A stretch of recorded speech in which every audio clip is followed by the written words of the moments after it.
I'm going to preview the 1C Texas versus 2C TCU women's basketball game, which will literally be played tomorrow, March 31st, at 6 p.m. Central Time on ESPN. And this is in Birmingham, Alabama, by the way, and I apologize for looking down because I cannot memorize all this stuff. And as of right now, Texas is favored by 7.5. But I will say, TCU did play against Notre Dame, and they were underdogs in that game, and they flat out won. So, I'm just telling the truth there. And I'll get into like the reasoning why I went over the game. First of all, I don't think USC and UConn is going to be as good now without Juju Watkins playing. I don't. And second, this is a in-state rival and Big 12 versus SEC and an old Southwest Conference rival as well. And I know TCU has not been in the Big 12 since they have been in the Big 12 since 2013 season, but you get the whole point. It's an old rivalry. And a win for Texas here would be their first Final Four since 2003, while TCU has never gone to the Final Four, let alone the Elite Eight until this year. This is literally the best year in program history, and you cannot deny it. Both these teams are 34-3. So, what are some players to keep an eye on for Texas? I'll start with them first, and I go over TCU, which they usually play like 7. At times they play like 8, though. So, just a heads up on that situation there. So, the obvious first player I'm going to just, and it's not in points per game order either. I'll just go like starters and bench players. Madison Burker for Texas, number 35, 6'1" forward. That's a sophomore. 16.4 points per game, 6.8 rebounds per game, 2.8 assists per game, 2.1 turns per game, 1.6 steals per game, 2.5 fouls per game, 41% on threes on 61 attempts, 83.7% on free throws on 129 attempts. And it's Taylor Jones, number 44, 6'4" forward. That's a senior. 12.3 points per game, 6.9 rebounds per game, 1.2 turns per game, 0.9 steals per game, 1.8 blocks per game, 2.4 fouls per game, 77.2% on the free throw line, 127 attempts. Man, this is going to be a hard name to pronounce.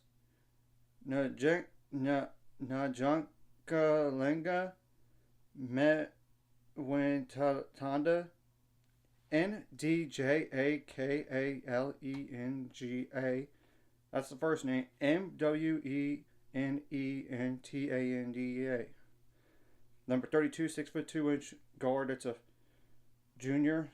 5.6 points per game, 2.9 rebounds per game, 1.5 turnovers per game, 0.7 steals per game, 0.6 blocks per game, 1.4 fouls per game, 1 for 18 on threes, which is 5.6%, 77.6% on free throws on 49 attempts.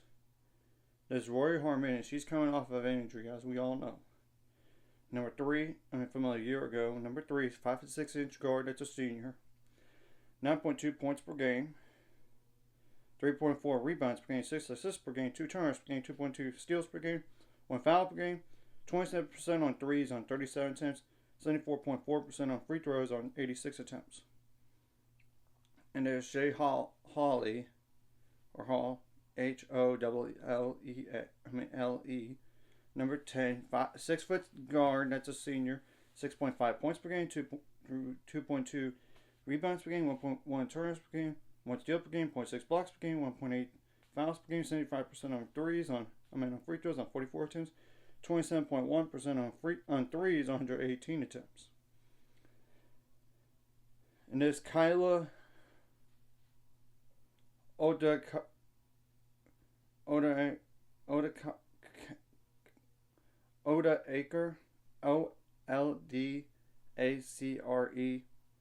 Apologize. Number 00, 6'6" forward. That's a junior.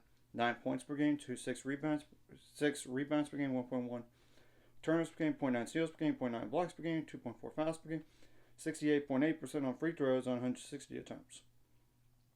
There's Jordan Lee, number 7, A 6-foot guard, that's a freshman, 5.6 points per game. 0.9 turnovers per game, 0.6 steals per game, 1.5 fouls per game, 71.4% on free throws on 28 attempts, 38.4% on threes on 99 attempts.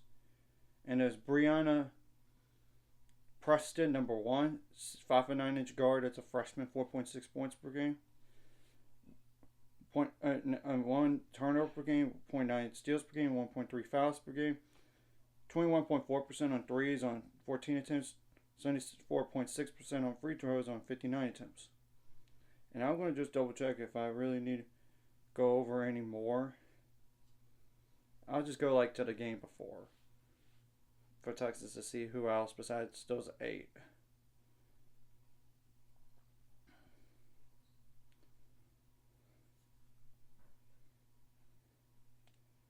Yeah, that's pretty much all you need to know about them, to be honest. Now, TCU, on the other hand, I'm going to just make mention that Sedona Prince is actually familiar with Texas.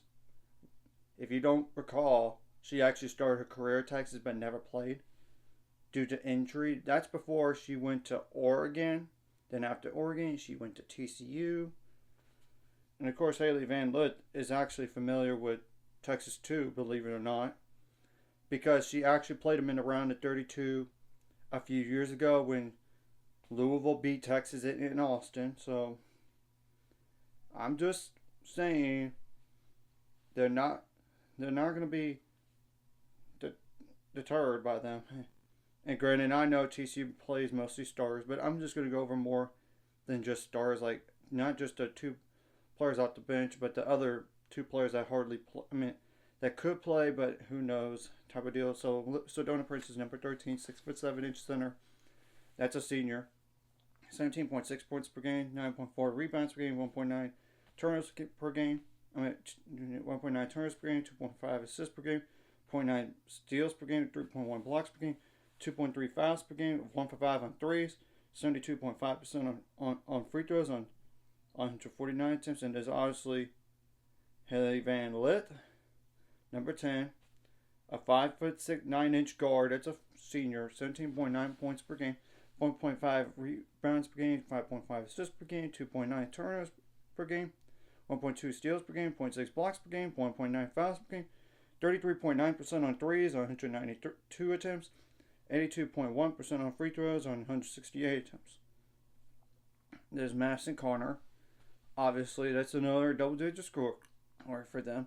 Number 2, 5'11" guard. That's a senior, 14.6 points per game, 4.1 rebounds per game, 3.6 assists per game, 2.2 turnovers per game, 0.9 steals per game, 2.3 fouls per game, 45.5% on threes on 279 attempts, 81.9% on free throws on 72 attempts. Might as well go over Donovan Hunter next. Number 4, a 6-foot guard. That's a sophomore, 5.9 points per game, 2.8 rebounds per game, 2.6 assists per game, 1.4 turnovers per game, 1.1 steals per game, 1.9 fouls per game, 35.6% on threes on 90 attempts, 73.9% on free throws on 23 attempts. There's Agnes Emma Nopu, number 21, a 5'11" guard. That's a senior, 6.6 points per game, 5.9 rebounds per game, 1.2 turns per game, 0.8 blocks per game, 2.4 fouls per game, 80% on free throws on 30 attempts, 36.6% on threes on 131 attempts. Then I'll go Aaliyah Roberson next, number 23, a 6'2" forward. That's a junior, 4.9 points per game, 2.6 rebounds per game, 0.7 fouls per game, 75% on free throws on 36 attempts, 49.2% on threes on 59 attempts. And there's Taylor Bigby, number 1, a 6'1" guard. That's a junior. She started some this year, actually. 5.9 points per game, 2.4 rebounds per game, 0.7 turnovers, 0.77 turnovers per game, 1.5 fouls per game, 32.2% on threes on 115 attempts, 48.4% on free throws, but that's on 31 attempts, granted. And that's what they played last game, but I'll just go into game before to see if there's anything else on terms of players that I need to mention. Yeah, not from the game before, but I'm just going to go to the first game against Farley Dickinson University. To be honest, like, I know these next two players might not play. I get it, but you never know. Due to foul trouble and all this. And really, the first player I'm just going to go ahead and mention is Deasia Merrill, number 3. 6'1" forward. That's a senior. 3.9 points per game, 2.6 rebounds per game, 1 foul per game, 69.6% on free throws on 23 attempts. Then the last player I'm really going to mention is Una Jovanovic, number 5. 5'9" guard. That's a senior. 2.1 points per game. Okay, there's actually nothing else you need to know besides like 1 for 2 on free throws, 17.4% on threes on 23 attempts. And believe it or not, she was actually a starter most of last year, so now she's hardly playing. But it's due to the upgrades that TCU made in the offseason. So obviously, across the board, whatever you did right last game, you got to bring to this game. Whatever you did wrong last game, you got to correct for this game. I'm just saying. You got to do this for your seniors, especially when you look at both of these rosters. I mean, TCU, I know they have another senior on the roster, but she's not playing this year because of back injury, and that's Maddie Shear. But excluding her, TCU's going to lose 1, 2, 3, 4, 5, 6, 7 seniors on the roster, and it's granted not including transfer portal and all this. And I'm just going to look at Texas real fast, y'all, and apologize. But in the meantime, you got to out-hustle the other team. That's just obvious. You got to make adjustments on the fly, not just from first half, second half, but during those quarters as well. And you got to be more of a resilient team. And you got to adjust to the officiating, which I know can be questionable at times, but you got to make plays to win. Now, on offense, you got to contain the shooters, contain slashers, which I know Texas is not known as a three-point shooting team. I know it. But the point is, you don't want to allow open looks. And another thing across the board, you got to limit your foul trouble while getting them in foul trouble. I mean, and obviously on defense, you do not want them to live at the free throw line, especially if they can make free throws count. You got to get some defensive rebounds and limit those second chance points. Of course, same thing goes for points in the paint, fast break points, points on turnovers.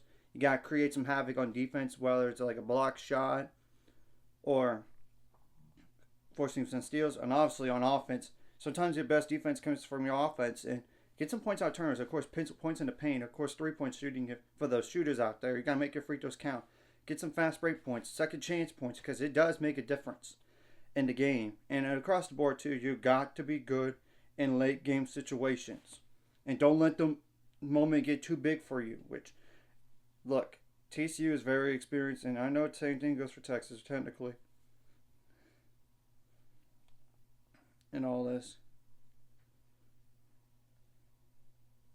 And this, yeah, I know Texas is down to Leah Moore for this game, and she has not played since January 23rd. So they do lose for sure.